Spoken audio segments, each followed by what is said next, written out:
দেখো তাহলে আমরা হচ্ছে আজকে আহ, প্রজননের বিভিন্ন পর্যায় ও দশা এই জায়গাগুলো এখানে তো হচ্ছে কিছু প্রথম প্যারার মধ্যে যেগুলো আছে এগুলো সামনেও আছে।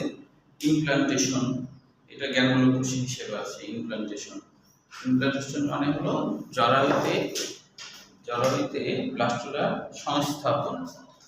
ইমপ্লান্টেশন মানে হলো জরায়ুতে ব্লাস্টুলার সংস্থাপন, এটা হলো ইমপ্লান্টেশন। অবশ্য সামনে আছে, ওখানে বুঝাবো। হ্যাঁ, সামনে আর কি আছে।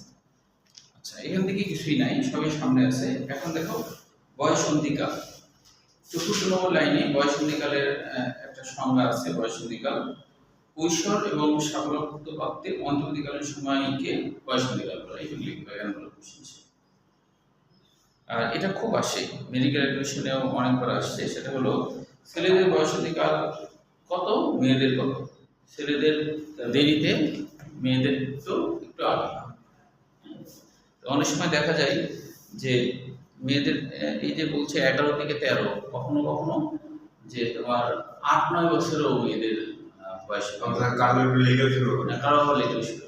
তবে গরম প্রধান দেশ যেমন ধরো আরব দেশগুলা, সৌদি আরব, আশপাশে দেশ, আমাদের এই উপমহাদেশ, এটা গরম প্রধান। এশিয়া মহাদেশের অধিকাংশ গরম প্রধান দেশে মেয়েদের বেশি তাড়াতাড়ি বয়সন্ধিকাল হয়। ছেলেদেরও তুলনায় এটা যে করা হয়েছে, এটা হচ্ছে তোমার ইউরোপ আমেরিকার বইয়ের দিয়ে, তো ওদের দেশের প্রেক্ষাপটে, হ্যাঁ ওদের দেশের প্রেক্ষাপটে। আমাদের দেশের প্রেক্ষাপটে দেখা যায় যে 9 বছরের আগেও কারো কারো হয়। এই জন্যে যে ধরো 9 বছরের একটা মেয়েকে যদি তোমার হচ্ছে যে অত ছোট, যদি দেখা যাচ্ছে যে 12-13 বছরের ছেলের সাথে থাকতে দেওয়া হয়, তো 12-13 বছরের ছেলে ও কিছুই বুঝবে না দেখা যাচ্ছে, কিন্তু মেয়েটা সবাই বুঝবে। এবং তখন কিন্তু অনেক অপরাধ করার সম্ভাবনা থাকে। এরকম অনেক ঘটনা আছে, হ্যাঁ, যেরকম ঘটনা আর কি ঘটে সমাজে। তো মেয়েরা একটু তাড়াতাড়ি আর কি ইয়ে হয়। তো এই জন্য দেখা যায় যে মানে 9 বছরেও যে হয়, যেমন ধরো কথার কথা যে হযরত মুহাম্মদ সাল্লাল্লাহু আলাইহি ওয়াসাল্লাম 9 বছরে যে আয়েশাকে বিয়ে করেন না, মানে যখন মাসিক হয়েছে তার 6 বছরে বিয়ে করছিল, কিন্তু ঘরে তুলেছে কয় বছর পরে, আরো 3 বছর পরে। কেন? যে কারণ তখন শাওয়াল কি বলে ওটাকে, শাওয়াল যেটা ওটা হয়েছিল না। তাহলে 9 বছর যখন হলো তখন তুললো, তার আগে কিন্তু উঠেনি। তার মানে কি, তখনও সে শিশু। 9 বছর হয়ে গেছে, মানে গরম প্রধান দেশে 9 বছর 8 বছরে হয়ে যায়, কিন্তু শীত প্রধান দেশে দেরি, আরো বেশি দেরি হতে পারে। তবে সব সময় সব দেশে, ইউরোপ আমেরিকা শীত প্রধান দেশে অনেক ছেলেদের 17-18 বছরে বয়সন্ধিকাল হয়। হ্যাঁ, এত দেরিতে হয় শীত প্রধান দেশে। তো এইটা আর কি গড় হিসেবে করছে। তো দেরিতে হওয়ার কারণ হচ্ছে যে হরমোন। হ্যাঁ, যে তোমার গরম প্রধানে গরমে হরমোনের পরিপক্কতা এবং সিক্রেশন ত্বরান্বিত হয়। গরমে জিনগুলা অ্যাক্টিভ হয়ে যায়। জিনের কারণেই তো ধরো হরমোনগুলো তো জিন থেকে বের হয়, মূলত জিনগুলা বের করে। তো গরমে জিনগুলা বেশি অ্যাক্টিভ থাকে, তাপমাত্রা বেশি অ্যাক্টিভ হয়, এরকম ব্যাপার। যেমন ধরো কথা তুমি যদি ডিমকে ফ্রিজে রেখে দাও, ও কোনো দিন বাচ্চা ফোটাবে, কিন্তু যখন ওদের তাপ দিচ্ছে তখন কিন্তু বাচ্চা ফুটছে। তাহলে ওই তাপ পেলে তখন সেখানে কাজ শুরু হয়ে যায়, জিনগুলোর অ্যাক্টিভিটি শুরু হয়ে যায়। হ্যাঁ, তো এরকম গরমে তাপে অ্যাক্টিভিটিস তাড়াতাড়ি হচ্ছে জিনগুলো, আর ওদের শীত প্রধানে ঠান্ডাতে অ্যাক্টিভিটিস দেরিতে হচ্ছে। এই হলো বিষয়, বুঝতে পারছো? গরমে জিনগুলোর অ্যাক্টিভিটিস বেশি তাড়াতাড়ি হয়, এটাই। এরপরে দেখো লাস্টের দিকে একটা কথা বলা আছে যে টেইনার মনে রাখলে হবে। সর্বপ্রথম শিশু কিশোর বিশেষজ্ঞ টেইনার সর্বপ্রথম মানবদের এসব পরিবর্তনের বৈজ্ঞানিক ব্যাখ্যা দিয়েছেন। তার নাম অনুসারে বয়সন্ধিকালীন পরিবর্তনকে টেইনার স্টেজ বলে। এটাও জ্ঞানমূলক কোশ্চেন। তবে এসব পরিবর্তন তো না, লিখতে হবে যে শিশু বিশেষজ্ঞ টেইনার সর্বপ্রথম মানবদের বয়সন্ধিকালীন যে পরিবর্তন হয় তার ব্যাখ্যা দিয়েছেন, এটা লিখতে হবে। বয়সন্ধিকালীন যে পরিবর্তন হয় তার ব্যাখ্যা দিয়েছেন। তার নাম অনুসারে কালীন পরিবর্তনকে টেইনার স্টেজ বলে, অনেকে টিনেজ বলে। টিনেজ, ওই টেইনারকে সংক্ষেপে টিনেজ। এখন দেখো যে তিনটা এখানে জানার জন্য 3টি হরমোনকে ভালোবাসার হরমোন বলে। 3টি হরমোনকে ভালোবাসার হরমোন বলে। এই 3টা হরমোন কি কি? তিনটে হরমোনের কারণে মানুষের ভালো লাগা ভালোবাসার ব্যাপারটা ডোপামিন হ্যাঁ, যার মধ্যে একটা ডোপামিন এটা হলো ডোপামিন, এটা হলো সেরোটোনিন,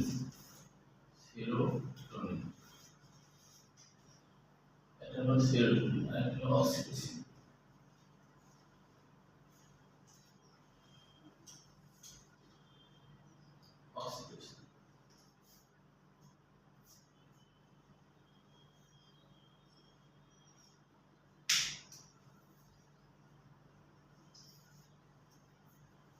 অক্সিটোসিনের এই তিনটা হরমোন ভালোবাসার হরমোন। হ্যাঁ, তো তোমার হচ্ছে যে মূলত যে যদি এখন ধরো একটা রোবটের মধ্যেও তুমি যদি এই হরমোনগুলো দাও তাও কাজ করবে না, কারণ সেটার জন্য আবার জীবনী শক্তি লাগবে।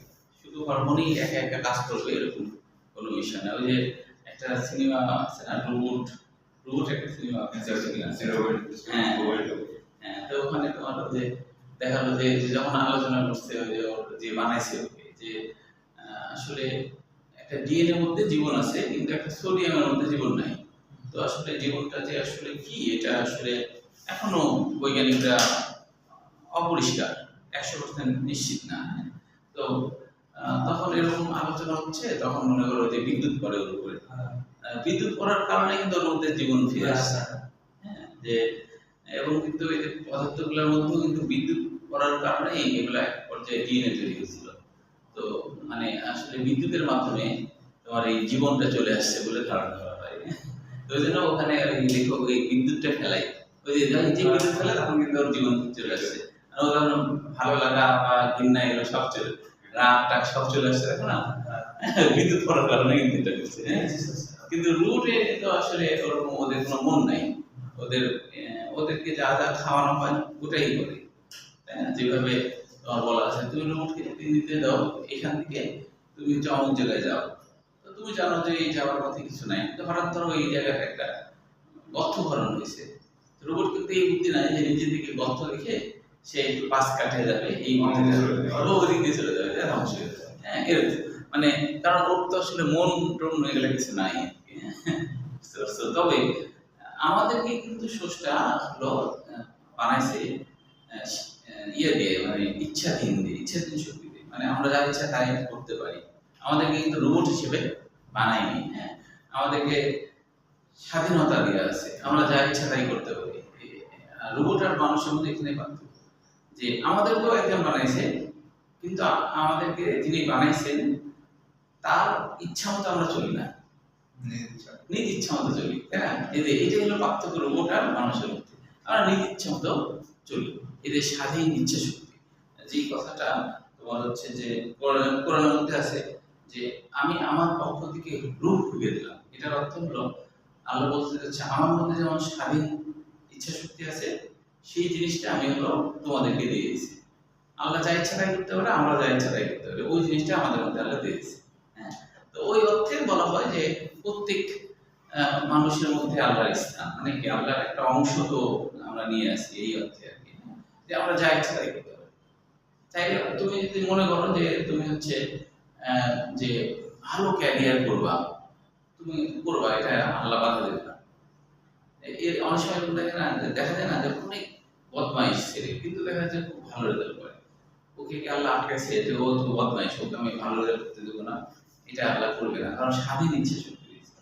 তোমার এখন নিয়ত হলো যে না আমি হচ্ছে টিএমসি চান্স নিয়ে যাবো, তুমি চেষ্টা করো পাই যাবে, মানে এই যে স্বাধীন ইচ্ছে শক্তি, এখানে আমরা কোনো বাধা দেবে না, যা ইচ্ছা তাই। ওই যে অ্যাডমিশন ব্যাচ শুরু হয়েছে, তো ওদের মেডিকেল অ্যাডমিশন ব্যাচ করাচ্ছি, তো আমি ওদেরকে বলছি যে তোমরা হচ্ছে খুব পক্ষে 13-14 ঘন্টা তো পড়বাই এরকম। তো সাথে সাথে একটা ছাত্রী বলছে স্যার আমি তো 17 ঘন্টা পড়ছি। দেখছো, তাহলে চিন্তা করো, তাহলে ওর চান্স হবে না, দেখে চান্স হবে, 17 ঘন্টা পড়ছে।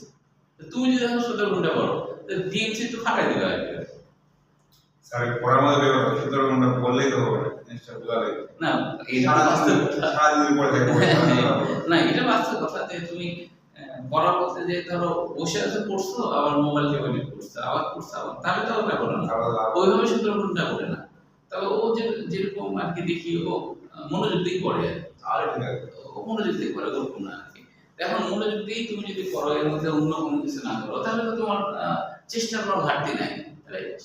বুঝে বলা হচ্ছে যে চেষ্টা করে ভাগ্য তার পিছে পিছে দৌড়ায়, যে চেষ্টা করে ভাগ্য তার পিছে পিছে দৌড়ায়। স্যার ভাগ্য মেডিকেল অ্যাডমিশনের ব্যাচে কয় মাস পর 3 মাস? হ্যাঁ 3 মাস পরে। তো চেষ্টা, যে চেষ্টা করে ভাগ্য তার পিছে পিছে দৌড়ায়, এবং যারা চেষ্টা করে ভাগ্য তাকে ফেভার করে।